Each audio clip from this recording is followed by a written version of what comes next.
High school sports, we've got it covered. Overtime starts now. Hello, everyone, and welcome to Overtime. I'm Regan Holgate. And I'm Scott Leber. What a week this has been for tournament basketball. The most jam-packed week of the season between the girls and the guys. When the IHSA compressed the state tournaments from 4 weekends to 2, it also compressed all of the regional and sectional action. It's kept us quite busy, but in a fun way, of course. Unfortunately, almost all of our girls' teams have been eliminated. Yeah, so we're already going to fast forward to next season and see who's coming back and what teams should be strong. We'll also spotlight the two Johnsons who have been forces in Nick 10 boys basketball for 4 seasons. Randy Johnson of Jefferson and Malachi Johnson of Guilford. But we'll start off with boys regional championship action. That's where everyone's focus was tonight. There were so many great matchups, but we have to start with a classic Rockford rivalry that played out for a 3rd time this season. Rockford Lutheran against Rockford Christian. They met in the championship game in the Class 2A Winnebago Regional. It's the Gillies Heating and Air Conditioning Game of the Week. Now, the Royal Lions swept the Crusaders in their 2 regular season meetings. The last one went to overtime. Lutheran's Vontez Dent scored 42 points in that OT game. He drives there. He scored only 10 in this game. Christian Cummings, a high speed. Check out that behind the head pass to Jaden Williams. Let's get another look at that. That's worth 2, maybe 3 assists. Elijah Doherty driving, kicking it out to Cummings for 3. Marquise Haynes showing some ultra great handles on this play. He scored 19 to lead the Satyrs. Then JT Samuels is going to get the ball, drive, and score. We know Cummings can score, but how about this from him? From behind, he gets the block shot. Wow, the Royal Lions were cooking. Samuels next, running the 2-on-1 break, gives it up to Doherty, who scores. Doherty finished with 22 points. Then Brody Carlson is going to go in for another bucket.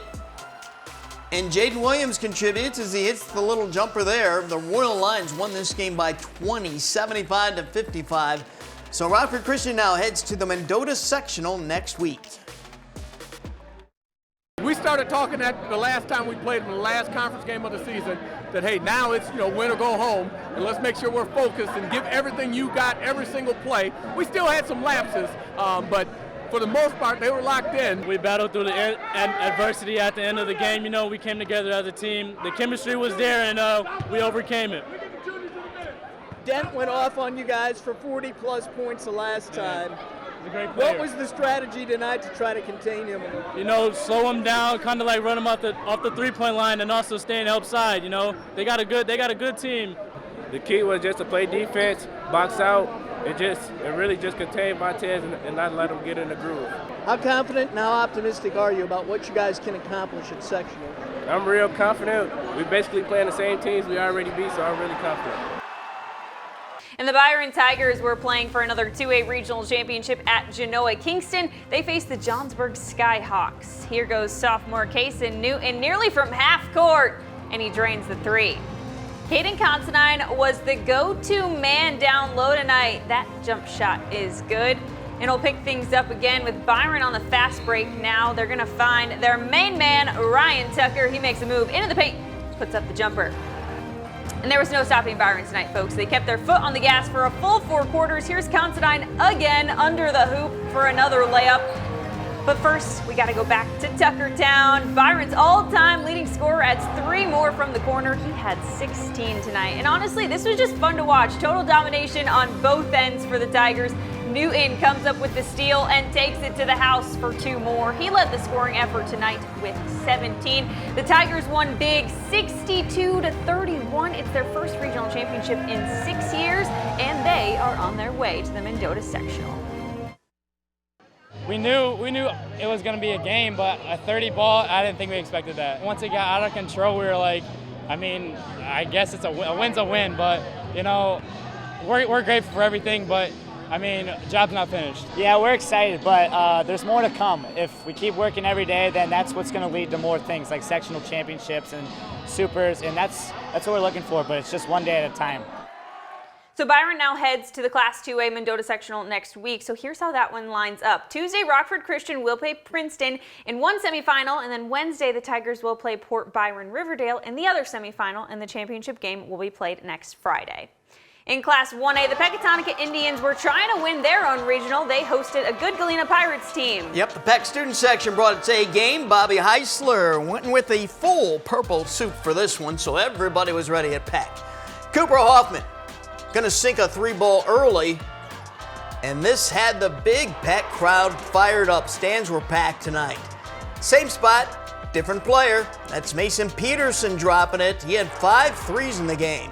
Almost the same spot again, only this time it's Brody Black filling up the basket. And Galena kept pounding the ball down low every time. That's Drew Canings who will get the lay-in. Then Miles Schumacher gonna drive and score as well for the Pirates. Now watch Hoffman here hit the offensive board, and he's gonna go back up strong with it. And one. He had 22 points. Jordan Gassman gave Peck a big spark right before halftime. He'll drive here for the lay-in. And then with the crowd watching closely, Gassman will get a fast break layup. Peck pulled away for a 73-54 win for Pecatonica. It's their second straight regional championship. The Indians now advance to the River Ridge Sectional. At the Class 1A East Dubuque Regional, South Beloit edged Lena Winslow 48-44. What a regional tournament that was. Also in 1A at Forston, Eastland defeated Polo 48-38. That's 26 wins now for Eastland. And at Kewanee Weathersfield, Fulton got past Anawan in a low-scoring game, 30-28.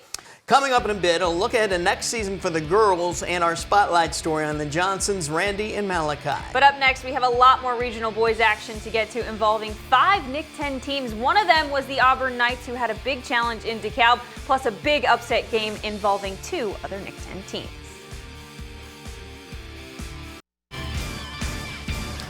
The Auburn Knights spent this entire season preparing for the postseason by scheduling very tough competition. And one of those tough non-conference opponents they faced was DeKalb. Yeah, the Knights lost in DeKalb a month ago by 9 points, and tonight they got a second shot at the Barbs at the DeKalb 4A Regional. But the Barbs came to play, and so did Devon Grant. There he goes, flying into the paint for an easy 2. Amir Danforth answers on the other end with the step-back 3, and he nails it. Good start there for the sophomore, but Grant was an absolute menace in the post tonight. He grabs the offensive board here, gets the putback, and 1. What can't he do? Now the Barbs on the break go to Sean Reynolds behind the arc, and he lights up the scoreboard with 3 more. Rakim Shaney will get in on the scoring action, though, for the Knights with this 3-point shot. Then it's Champ Parker making his move into the paint, goes off the glass for 2 more. Auburn was hanging around, hanging in there, but it's Reynolds again with the ice from long range tonight. 3 more there for DeKalb. DeKalb ends Auburn's season 70-59. The Barbs advance to the Guilford sectional at Rock Valley College. NIC-10 champion Guilford was back on the court tonight playing for a regional championship in Class 4A. Yes, that was at Rockford East. Taylor Castro covered that game. She joins us now. Hi, Taylor. Guys, the Vikings cruised through the NIC-10 season undefeated, but they got a major scare Wednesday night in their regional semifinal game. They needed a basket at the buzzer to defeat Rockford East and advance. Tonight, the Vikings faced another NIC-10 opponent that was thinking upset, Hononegah. And the Indians had that mentality right from the jump. Darian Tholine hits a 3, and Hano's up 16-4, only 4.5 minutes in. Isaiah Hui drives to the basket for 2 more. The Indians took an 11-point lead into the second half. It'll be Cole Warren from the corner, and he extends the lead by 3. Guilford's Brandon Chapman takes advantage of a Hononegah turnover, but seconds later, Landon Claudy responds from behind the arc. That's the Vikings' turn. Malachi Johnson, good from downtown, and Guilford starting to make a comeback. Claudy for the Indians, another 3. It's good. All of Hano's shots were falling. Warren pulls up from deep, and another one. He had 17 points tonight. Off the inbound, it'll be Chapman here to put 2 more on the board for Guilford. Tholine for 3, and he would finish with 18 points. Hononegah keeps its foot on the gas. Guilford would go on a late 4th quarter run. Cinco Gary puts the Indians just within 2 with over a minute to play. He came up huge in the post today, getting every board, but it would be Hononegah to survive the scare and take down top-seeded Guilford. The Indians led all game, sealing it with some clutch free throws to take home the regional championship. Hononegah pulls off the stunning upset, 64-57, so Hononegah advances to the Guilford sectional next week. Hononegah also snapped Guilford's 15-game winning streak. The Vikings finished their season with a record of 26-5. Honega is 13-16. Scott and Reagan. All right, thanks, Taylor. Wow, how about Honega? Well, let's look ahead to the 4A Guilford Sectional next week at Rock Valley College. On Tuesday, it'll be DeKalb facing Gurney Warren. Then Wednesday, Cinderella Honega will battle McHenry. The championship game will be played Friday. Another Nick 10 team took the court tonight in Class 3A. The Belvedere North Blue Thunder on their home court going for a regional championship against Sycamore. As usual on the north side, it was the Brown show. First, it's Adam Brown down the center lane for the bucket. Then Braden Brown plays catch with Robert Kohler before getting him back and draining a three. Second verse, same as the first. Braden splashing another one from distance here. And the Browns are clicking, man. They're tough. Check back in with Adam Brown, who spins here. Misses the short shot, but fights for his own rebound, rips it away, and puts it in. Sycamore just had no answers early as Kohler swipes it away. Throws it ahead to Adam Brown, who gets two more. Let's flash forward to the third quarter. Same again, it's Adam Brown driving one more time for two. And then Braden Brown with a steal. Streaks down court for two of his 28 points. And back to Adam Brown from the corner, dropping in three of his team-leading 33 points on the night. North and the Browns took it 69-54. The Blue Thunder are Class 3A regional champions. The Freeport Pretzels went after a regional championship in Class 3A at Boylan. They took on the Rochelle Hubs. Caden Moore here driving in towards the hoop for the Hubs, draws the foul, and one. Pretzels ball now. Kalel Sims takes a dribble, finds room to turn around, and gets the jumper to fall. Let's go back to Rochelle with it now. Working around the arc, Jack Tracy fires, and swish. Hubs Eli Huxton with the ball, throws it over to Tracy again. Tracy down the lane, finishes on the fast break for two more. Then it's the Pretzels inbound to Kazion Moorhead. He shoots up the three, and nothing but net. Back to Rochelle now with Carson Lewis launching a deep shot here, and he's going to add three more on the board. But the Pretzels will take this one. They are regional champs for the first time since 2010. They defeated Rochelle 82-77. So let's look ahead to the Class 3A Canelan sectional. Tuesday, Freeport will take on Crystal Lake South. Wednesday, Belvedere North will play Canelan. The championship game will be played on Friday. Canelan, of course, has the home court advantage, so that's pretty huge for them. All right, next up, it's time to look ahead to next season already for the girls. Which teams should be strong and what star players will we see back on the court? Stick around.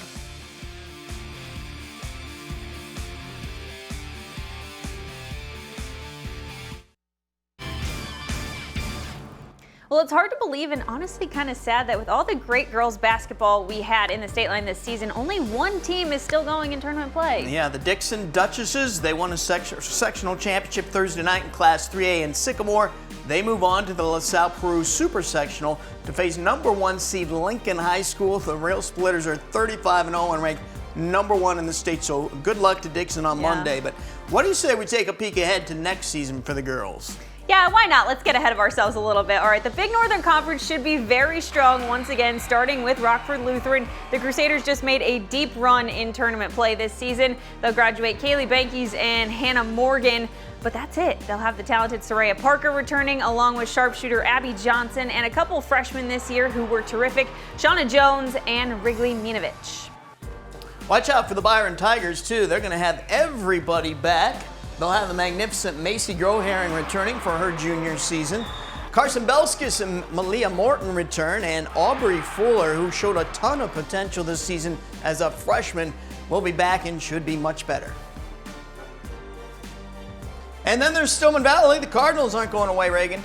Not with Taylor Davidson returning for her senior season, Scott. She's already the school's all-time leading scorer. The Cardinals will lose post player Maya Jansen, though that's a pretty big blow, but they have Brooke Jordal and Amelia Dunseth returning to help out Davidson. Now in the Nick 10, Hononegah will bring a 56-game conference winning streak into next season. You have to consider the Indians as the favorites until someone else proves otherwise, especially with Jordan Dimke returning. They graduate 5 talented seniors, but the Indians are able to reload just about every year. Boylan loses Lily Esparza, Kaylee Harder, and Elena Patalber. They could take a bit of a dip, but they do return Bailey Westland, Gracie Rose, and Gianna Marinaro. The team that could make a case for taking #1 away from Hononegah is Guilford. The Vikings battled Hononegah tough twice this season, despite having a very young team. Zariah Burnett and Aisha Smith will lead their returning players. Auburn and Jefferson also has some good young talent returning, and we'll get to watch another season of Emma Pearson doing her thing with the Belvedere Bucks. The NUIC is going to have some amazing talent returning next season, starting with Gracie Furlong at Galena. Can any team find a way to get past her in the postseason tournament? Well, Orangeville graduates Whitney Sullivan, but the Broncos will have Lainey Cahoon and Natalie Doyle back. That's a strong 1-2 punch. Next season could be Pecatonica's year, though. The Indians won 25 games this season, and they'll return their all-time scorer, Elena Rager, plus Kiana Degner. They do graduate Lauren Melantine, though. The biggest question in the NUIC next season is what happens at Akron. Will they have enough girls to field a team? And if they don't, what happens to Peyton London? Where does she end up playing? Whatever team she winds up with suddenly becomes a major, major threat. And up next, it's our Overtime Spotlight segment. Johnson & Johnson, 2 four-year starters who have made big-time contributions at their Nick 10 schools. They're in our spotlight.